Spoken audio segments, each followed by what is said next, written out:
Olhe só o absurdo que esse pastor falou sobre negros, onde ele diz que a igreja não ficou para pessoas negras e que a igreja que ele congrega não permite a participação de negros.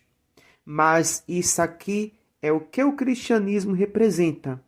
Isso aqui é o reflexo de um livro que esses cristãos seguem. Um livro totalmente perigoso para o convívio social e humanitário. Um livro que ensina como odiar grupos que pensam e agem diferente daquilo que o livro impõe. Um livro sangrento, preconceituoso, homofóbico, machista, que faz exclusão e adeptos de grupos e de pessoas. Por isso que temos uma sociedade cristã perversa, onde só disseminam o ódio e a exclusão. Digamos que alguém negro viesse à nossa igreja. Essa pessoa seria elegível para se tornar membro da nossa igreja? Sim, claro que sim. Ela seria elegível para se tornar membro da nossa igreja. Mas essa pessoa teria permissão para participar, incorporar e praticar o que eu chamaria de cultura negra em geral em nossa igreja? A resposta é: absolutamente não. Por quê? Porque as características que marcam a cultura negra como uma generalização, da mesma forma que Paulo fala sobre cretinos, oncri, são pessoas más, assassinas, violentas e bestiais. Eles roubam, matam, destroem, são pecadores até a medula, têm pecados recorrentes, como ausência de pai, imoralidade sexual, abusam sexualmente de crianças em alta taxa. Todas as estatísticas criminais que você pode analisar, quase sem exceção, eles se destacam nisso. Olá a todos, sejam bem-vindos. Eu preciso falar sobre algo que é ao mesmo tempo chocante e, infelizmente, não tão surpreendente assim. Circula na internet a declaração de um suposto homem de Deus. Esse aqui, está aqui do lado. Que em sua plataforma decidiu traçar uma linha clara em sua congregação.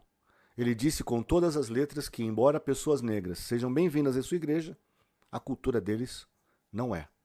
E segundo ele, a negritude, a própria essência cultural e histórica de ser negro, é algo violento, demoníaco e imoral. E no mesmo fôlego, ele afirma que sua igreja é um lugar acolhedor. Vamos ser claros, desde o início, não é uma questão de teologia. Isso não é uma divergência doutrinária. O que estamos testemunhando é a mais pura e descarada manifestação só de racismo. Vestida com uma roupagem religiosa para tentar se legitimar.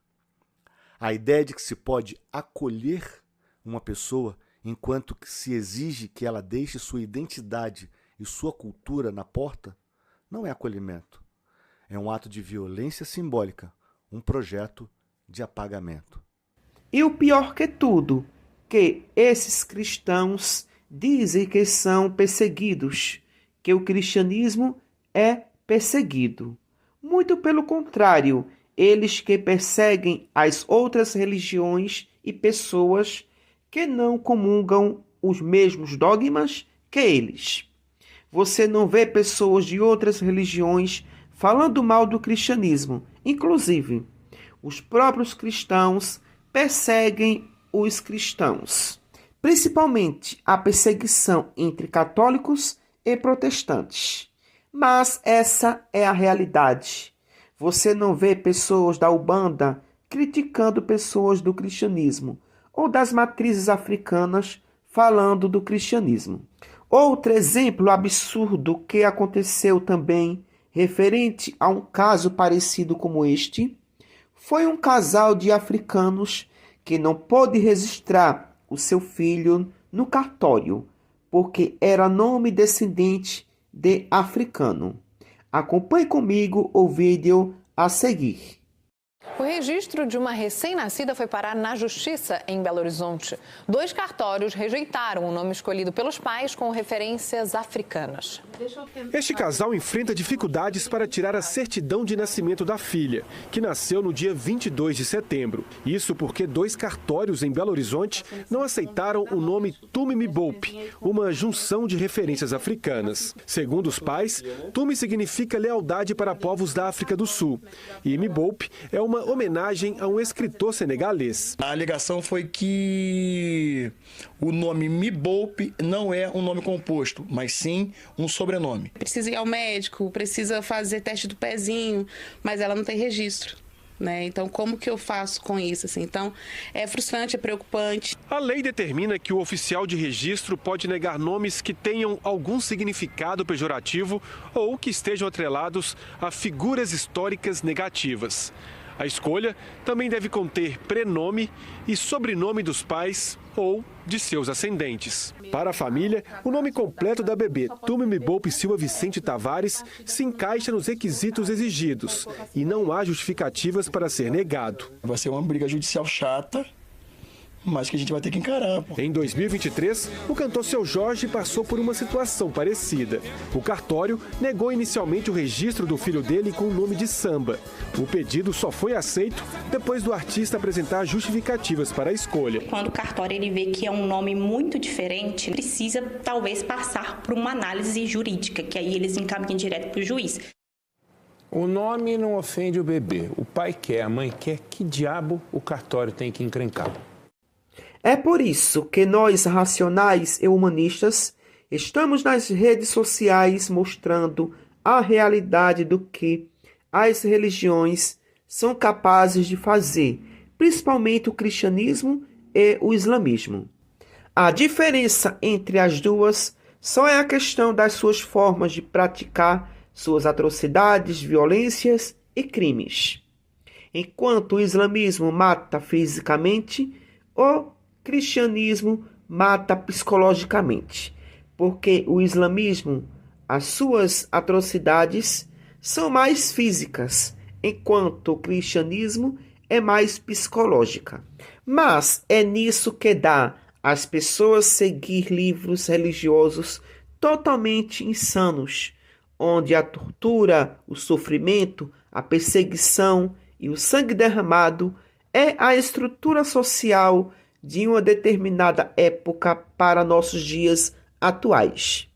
Por isso que temos uma sociedade brasileira doente, com vários transtornos psicológicos, como também psicopatias, por seguir livros monstruosos como Bíblia, Torá e Alcorão, que são os livros religiosos que mais manda praticar atrocidades e derramamento de sangue. Em pleno século XXI, ainda nós presenciamos discurso de ódio e preconceito como estes. Mas esse é o amor cristão. Não é à toa que foram os próprios cristãos que criaram a escravidão transatlântico pautado diretamente na Bíblia. A Bíblia, durante a escravidão nas Américas, foi uma grande aliada dos escravocratas, porque eles justificavam seus crimes através da Bíblia. Na verdade, como ainda justificam. Atualmente os cristãos não praticam as mesmas atrocidades de antigamente, por termos uma Constituição que rege todo o país, diferentemente dos países islâmicos, que a lei é o próprio Alcorão. Mas aqui no Brasil, eles querem colocar a Bíblia acima da Constituição, transformar o Brasil em uma ditadura teocrática. Imagine se isso acontecesse. Só ia restar no Brasil os cristãos protestantes. Até os cristãos católicos iriam ser executados. Porque quem quer transformar o Brasil em uma teocracia são os protestantes cristãos. Por isso, a importância e a necessidade de mostrarmos e combater esse sistema perverso que só trouxe sofrimento e dor para o mundo e por onde passou. Hoje, graças à ciência e às tecnologias, podemos mostrar para o mundo aquilo que antigamente não poderia. E hoje temos todas as ferramentas de meios de comunicações para divulgarmos as atrocidades e bizarrices cometidas pelos próprios líderes religiosos. Isso aqui só é o mínimo dos mínimos. do que esses traficantes da fé podem cometer contra a sociedade. E o pior, que esses tipos de crimes ficam impunes e despercebidos pela sociedade e pela justiça. Preconceito, discriminação, homofobia, machismo, dentre outros, não contribuem em nada para o bem-estar social, intelectual e moral, mas antes só traz coisas negativas, violência, perseguição e exclusão social. As religiões, ao invés de unir pessoas, elas mesmas afastam pessoas. Infelizmente, essa é a realidade do nosso país, ainda com uma mentalidade lá da Era do Bronze, lá dos povos primitivos. Precisamos crescer como pessoas, sim, mas também é preciso crescer como seres racionais que dependemos um do outro para o bem-estar da nossa própria existência. Por hoje só, até o próximo vídeo. Tchau, tchau.